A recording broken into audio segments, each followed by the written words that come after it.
नमस्कार साथियों, मेरा नाम शिवांग यादव है। इस समय हमारे देश में लाखों लाख किसान दिल्ली को घेर के बैठे हुए हैं ताकि तीनों कानून वापस किए जाएं। लेकिन इतने भयंकर विरोध के बाद भी सरकार मानने को तैयार नहीं है। इसके पीछे क्या राजनीति, क्या षड्यंत्र हो सकता है, आज हम इसके ऊपर बात करने वाले हैं। आप अगर तीनों कानूनों को समझें तो उनके अंदर सीधी सीधी सी ये बात है कि अब से कोई भी प्राइवेट आदमी मंडियों से अलग हटके किसानों से डायरेक्ट कॉन्ट्रैक्ट कर सकता है कि भाई मैं तेरे सामान को इतने रुपए में खरीदता हूं। अब इसके बाद फिर दूसरी बात यह है कि इस सामान को फिर वो प्राइवेट आदमी अपने पास इकट्ठा भी कर सकता है, जिसे हम भंडारण भी कहते हैं। कितना भी कर सकता है, उस पर भी कोई पाबंदी नहीं है। अब इन कानूनों के अंदर एक और बात यह है कि वो प्राइवेट आदमी इस सामान की ई ट्रेडिंग भी कर सकता है। अब लोगों ने इस ई ट्रेडिंग को हल्के में ले लिया। सारा खेल ही इस ई ट्रेडिंग का है। ये है क्या ई ट्रेडिंग? इसको समझना होगा आपको, क्योंकि इस कानून में सबसे पहले सरकार ने यह कहा था कि अगर कोई प्राइवेट खरीदार किसानों के साथ कुछ गड़बड़ करता है तो किसान एसडीएम कोर्ट तक ही जा सकते हैं, उससे ऊपर कोर्ट में नहीं जा सकते। लेकिन फिर सरकार इस बात पर भी मान गई कि चलो भाई जा सकते हैं। इसका मतलब कि आप यह समझिए कि सरकार का पेच एक कोर्ट के सिस्टम में नहीं फंसा हुआ है, सरकार का पेच कहीं और फंसा है। सरकार चाहती क्या है? अब इसको समझने के लिए आपको डेरिवेटिव मार्केट को समझना होगा, क्योंकि ये सारा खेल किसानों की जमीन छीनने का नहीं है जैसा कि किसान सोच रहे हैं। ना ना ना, जमीन तो अपने आप कुछ समय बाद छीनी जाएगी। इनको किसान की जमीन नहीं छीननी है, इनको तो किसानों का सामान ट्रेडिंग में लेके आना है। मतलब कि शेयर मार्केट में उसका जुआ खेलना है, और उस सट्टे में, उस जुए में ये हमेशा जीते ही जीते। ये सारी लड़ाई इस बात के लिए है। इससे किसानों का तो भयंकर नुकसान होगा ही होगा, उसके साथ साथ देश के करोड़ों लोगों का रोटी खाना मुश्किल हो जाएगा। मजाक नहीं कर रहे हैं। कैसे होगा इसको समझते हैं। ये सट्टा बाजार या डेरिवेटिव मार्केट मैं आपको तेल के दाम से समझाता हूं। आप ये बात तो जानते ही होंगे कि तेल का production middle east, gulf countries में ज्यादा होता है। इस समय तेल के प्रोडक्शन की कीमत $3 से $5 प्रति बैरल है। कभी कभी ये कीमत $150 प्रति बैरल भी हो जाती है, और कभी कभी ये कीमत माइनस में भी चली जाती है।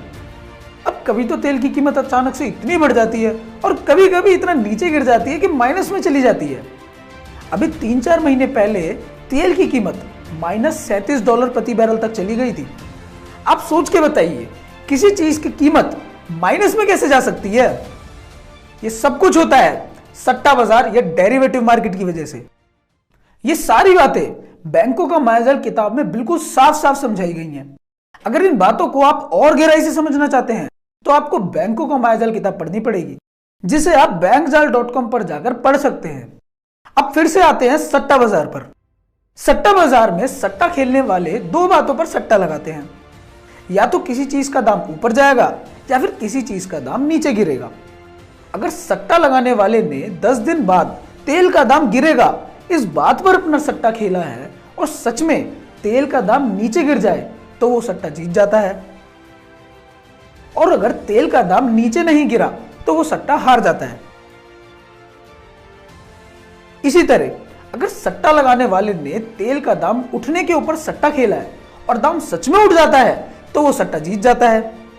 अब इस सट्टे में जीतने का सबसे ज्यादा मौका उसके पास होता है जिसके हाथ में सच में तेल के दाम को कम ज्यादा करने की ताकत होगी, और इसके लिए तेल के कुओं के ऊपर आपका कब्जा होना चाहिए।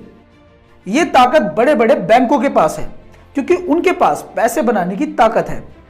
जैसे कि अचानक से तेल की सप्लाई बढ़ा दी, तेल की सप्लाई बढ़ जाने से तेल के दाम एकदम से कम हो जाते हैं, और इन्होंने जो तेल के दाम कम होने पे सट्टा खेला होता है वो सट्टे की बाजी ये जीत जाते हैं। और अगर इन्हें तेल के दाम बढ़ाने होते हैं तो तेल की सप्लाई एकदम से रोक देते हैं। तेल की कमी होने से तेल के दाम एकदम से बढ़ने लगते हैं, और ये सट्टे की ये वाली बाजी भी जीत जाते हैं। आप इसको ऐसे भी समझ सकते हैं कि जैसे लोग घोड़ा दौड़ने के ऊपर सट्टा खेलते हैं। अब अगर आपको घोड़े और घोड़े चलाने वाले के बारे में कुछ नहीं पता तो सट्टे में आपके जीतने और हारने के बराबर बराबर चांस हैं। लेकिन अगर आपको रेस होने से पहले ही यह पता लग जाए कि कौन सा घुड़सवार सबसे तेज दौड़ता है तो आप वो बाजी जीत सकते हैं। ऐसा ही कुछ तेल के मामले में भी होता है। इसीलिए आप देखते हैं कि जिन देशों में तेल सबसे ज्यादा निकाला जाता है वहां ये लोग हमेशा युद्ध के हालात बना के रखते हैं, ताकि जब कभी तेल के दाम ऊपर नीचे किए जा सके। तेल के एक बैरल में लगभग 158 लीटर होता है।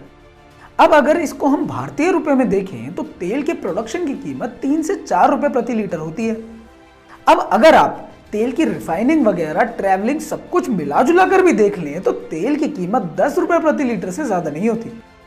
लेकिन वही तेल आपको कितने रुपए में मिलता है? 85 रुपए प्रति लीटर। मतलब कि 10 रुपए का तेल आपको 85 में मिलता है। और अभी तो ये और बढ़ेगा, क्योंकि अभी तो एक बैरल की कीमत $5 है, तब ये तेल आपको 85 का मिलता है।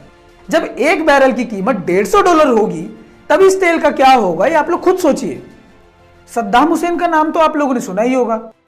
सद्दाम हुसैन अपने देश को इस सट्टेबाजी से दूर रखना चाहता था और अपने तेल के दाम खुद तय करना चाहता था। तो उसके साथ इन लोगों ने क्या किया? अरे सद्दाम हुसैन के पास न्यूक्लियर हथियार है, ये तो एक तानाशाह है, ये तो दुनिया को खत्म कर देगा, मारो इसको। अपने ही आदमियों को पैसे देके हथियार पकड़ाए और सद्दाम हुसैन को मार दिया। ऐसा ही कुछ गद्दाफी के साथ भी हुआ। गद्दाफी भी चाहता था कि वह अपने तेल को सट्टेबाजी से दूर रखे और अपने तेल को डॉलर में ना बेचे।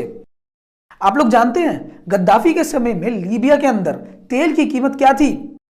अगर भारतीय रुपए में देखें तो 2 से 3 रुपए लीटर, मतलब कि एक तरीके से फ्री था तेल। लेकिन उसके साथ क्या किया गया? उसको भी तानाशाह घोषित किया गया, दुनिया के लिए खतरा बताया गया। पैसों के बलबूते अपने ही लोगों के द्वारा हथियार पकड़ाकर उसको भी मार दिया गया। ये तो बात थी तेल की। लेकिन यह बात किसान और ये तीनों कानूनों से जुड़ी कैसे है, अब इस पर आते हैं। मैंने पहले भी आपको बताया था कि इस बिल में ई ट्रेडिंग की बात की गई है। ई ट्रेडिंग माने इलेक्ट्रॉनिक ट्रेडिंग, माने सट्टा बाजारी या फिर डेरिवेटिव।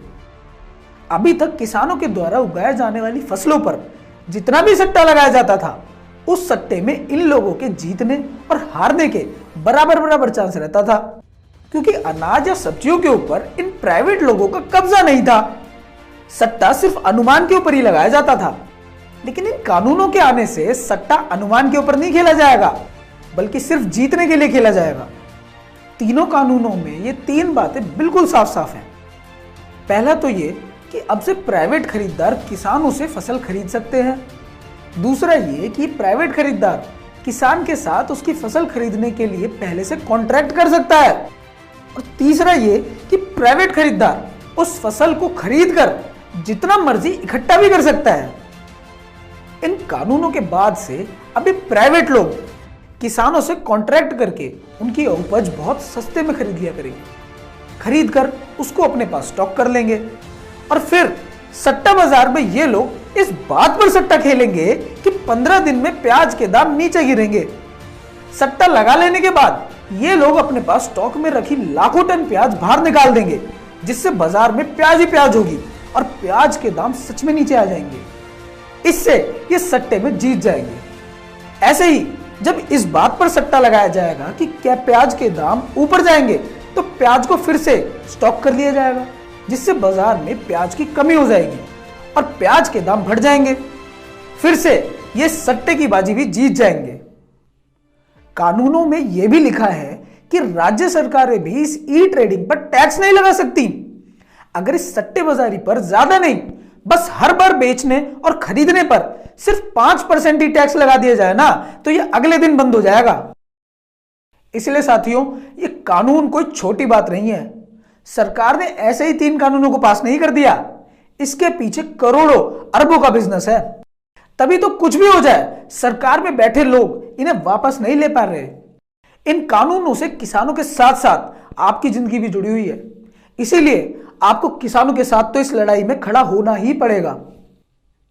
ये सारी बातें जो मैंने अभी आपको बताई, ये सारी बातें बिल्कुल स्पष्ट रूप से बैंकों का मायाजाल किताब में लिखी हुई हैं। उस किताब को पढ़ने के लिए आप bankjal.com पर जा सकते हैं और हमारे संगठन भारतीय परिवार से जुड़ने के लिए आप bankjal.com पर जाकर एक फॉर्म भर सकते हैं। मिलते हैं अगली वीडियो में। नमस्कार, जय हिंद।